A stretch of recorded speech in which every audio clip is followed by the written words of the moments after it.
Olha, primeiro, eu saudei muito o fim do financiamento empresarial, acho que foi uma boa decisão. Num país onde você tem tanta, digamos assim, tanta possibilidade, tanta vulnerabilidade do Estado ao lobby empresarial privado, você tem esse mar de incentivos fiscais, né?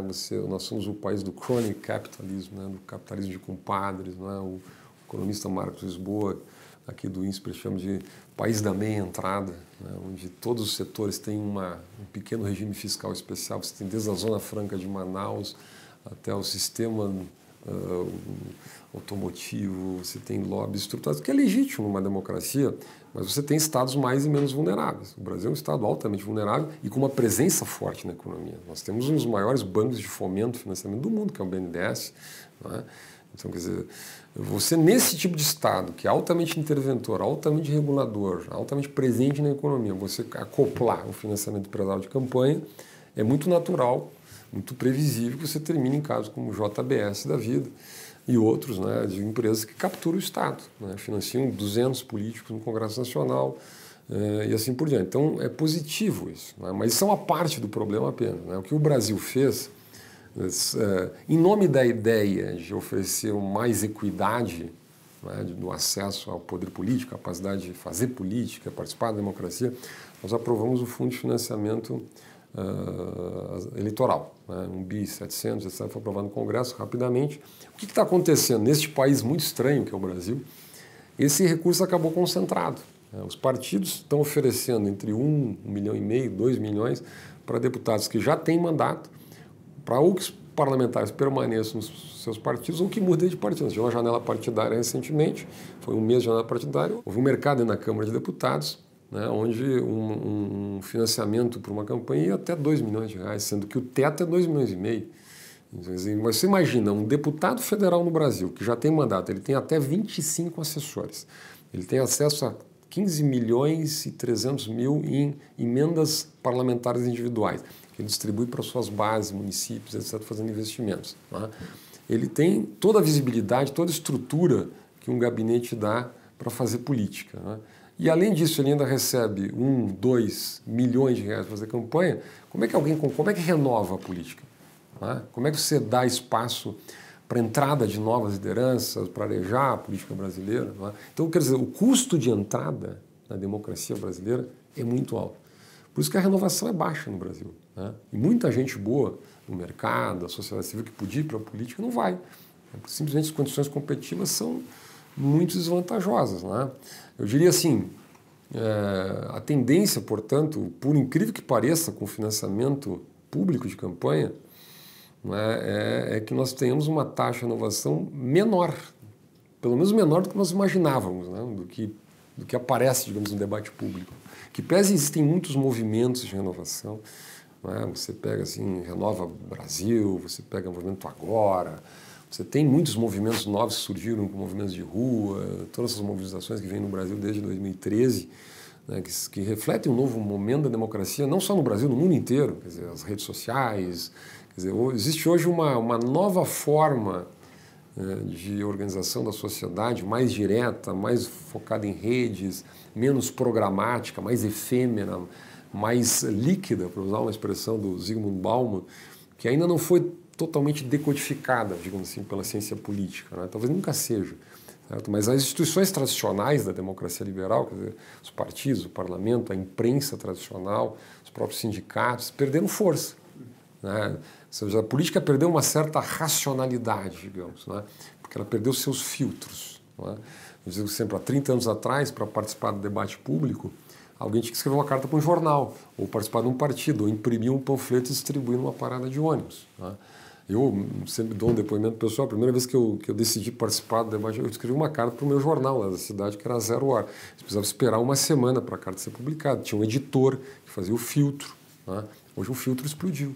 Então você tem uma hiperparticipação, você vive uma abundância de participação democrática, mas ao mesmo tempo uma sensação de caos, uma sensação de incerteza, os ódios afloraram, as questões culturais, as questões morais, questões religiosas, afloraram no nível, na epiderme da política, A gente não sabe mais o que é exatamente política, o que é guerra cultural. Você tem uma campanha eleitoral hoje no Brasil que ninguém discute política propriamente. A gente discute temas morais.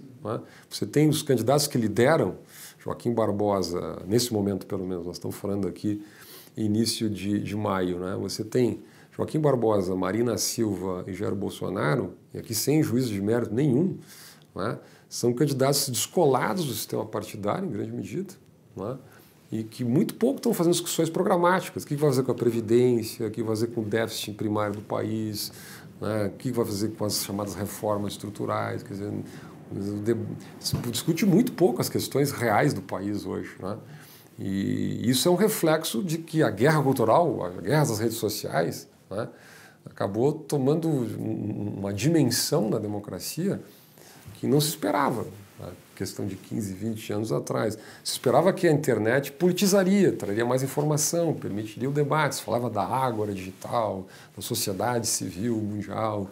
Mais antes falava da aldeia global, ou seja, que ia aproximar as pessoas. E, na verdade, aconteceu o contrário. As pessoas se tribalizaram, radicalizaram o discurso. Questões que a política jamais irá resolver são tratadas no nível político. Questões sobre a estrutura da família, o papel do homem e da mulher, os limites do humor, os limites da arte. Nós discutimos os limites da arte contemporânea. Isso não vai se resolver no debate público. A democracia não vai resolver essas questões que se dizem respeito muito mais a convicções éticas, convicções morais, que são legítimas, mas se não são programadas para serem objeto de consenso. A democracia tem uma capacidade limitada de gerar consenso. Então, tudo isso gerou uma instabilidade na democracia que não é só brasileira, isso é global. O Brasil, acho que tem um ponto um pouco fora da curva, em função do processo de impeachment, uma série de outras questões da crise brasileira. Mas não é muito fora da curva em relação ao que acontece nos Estados Unidos, na Europa e em outras grandes democracias. A minha expectativa é que você pode ter um fenômeno paradoxal. Na macropolítica, na eleição presidencial, você está muito deslocado do debate dos problemas nacionais, então você tem muito espaço para um outsider, mas o nível do Congresso Nacional, onde valem as máquinas regionais, nesse sistema de voto em lista aberta que a gente tem, você pode ter, curiosamente, baixa renovação, em função de que tem muito dinheiro concentrado, muita estrutura concentrada nos atuais detentores de mandato.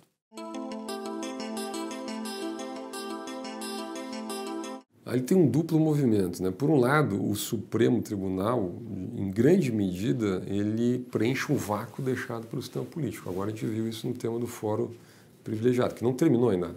Nós começamos essa discussão agora no Brasil. Você tem 54 mil autoridades no Brasil que detêm algum tipo de fórum prerrogativo de função. Eu digo assim, passou o consenso hoje público de que é demais, que não precisa isso, que não é necessário isso. Acho que tem muito equívoco nessa discussão também. A própria expressão foro privilegiado, evidentemente, ela dá uma conotação brutalmente negativa para algo que não é necessariamente assim tão negativo. Por exemplo, se você toma um deputado federal, comete algum tipo de delito, ele vai ser julgado, investigado, etc., processado na primeira instância, ele tem mais 3 instâncias de recurso. Se ele tiver boa banca de advogados, como em geral tem, isso pode demorar 20 anos. Nós tivemos casos assim no Brasil, onde o político resolveu sair do Supremo para ir para a primeira instância, leva mais 20 anos, o caso do Eduardo Azeredo em Minas Gerais. É um exemplo, mas tem muitos exemplos. Você pode ter... Então, quer dizer, não necessariamente um julgamento feito pelo Supremo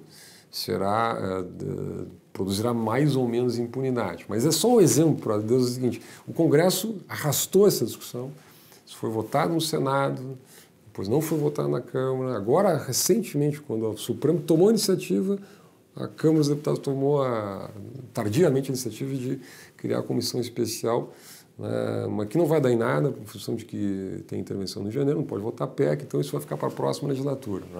Muitos casos, caso de financiamento empresarial de campanhas é muito parecido, e outros casos.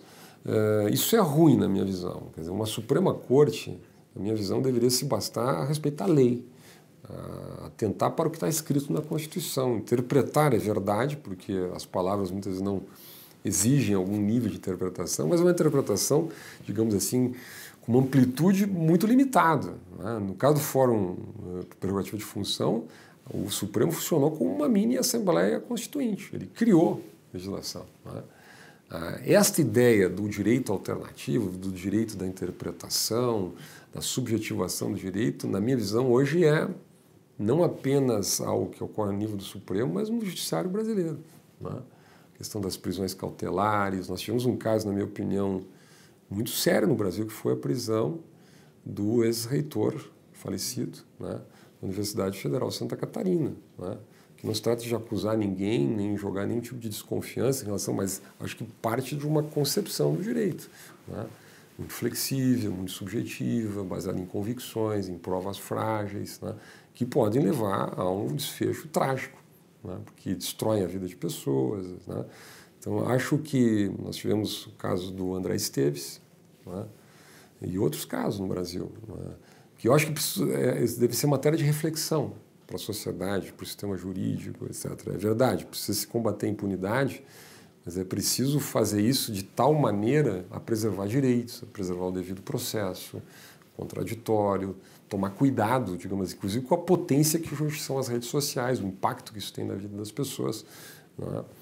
Então, eu diria assim, é um aprendizado que o país parece que a teoria do pêndulo, né? O Brasil, durante muitos anos, teve um direito garantista, né? Protelatório, né? Que levava muitas vezes à impunidade. A sociedade cansou disso. Né? Então, você tem uma nova geração de operadores de direito, você tem uma nova demanda, uma nova pressão na sociedade legítima, né? Que não aceita mais a impunidade, etc. Mas, eventualmente, a gente foi para o outro lado do pêndulo. Né? Talvez a gente precise equilibrar essas coisas, né? No sentido de combater a impunidade, mas preservar os direitos individuais.